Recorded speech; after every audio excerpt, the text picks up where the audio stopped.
Görür bir qadın su aparır evinə. Yanında da yetim uşaqlar. Qadın da deyir, Allah neynəsin əlləyə bilmirəm. Göndərdi yoldaşımı döyüşə, öldü, indi heç maraqlanmır. Həzrət Əli bunu görür. Deyir, xanım ver, suyu mən aparım. Çininə alır, suyu aparır, xəlifəliyi dövrüdür. Gecə yata bilmir, səhər durur, zəmbil götürür, qida ilə, yeməklə, çininə alır, gəlir. Səhabələr deyir, icazə verin biz aparaq, deyir, qiyamətdə mənim yükümə aparacaqsınızsa, indi də aparın. Qapını döyür, xanım deyir, kimsiz? Deyir, dünənki o Allah bəndəsi.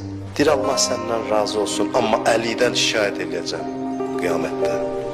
Oturur, deyir, bir əli ilə verir uşaqlara, yedizdirir. Deyir, Əli üçün dua eləyin, Allah əlini bağışlasın. Deyir, yedizdirir, onları ağlayır.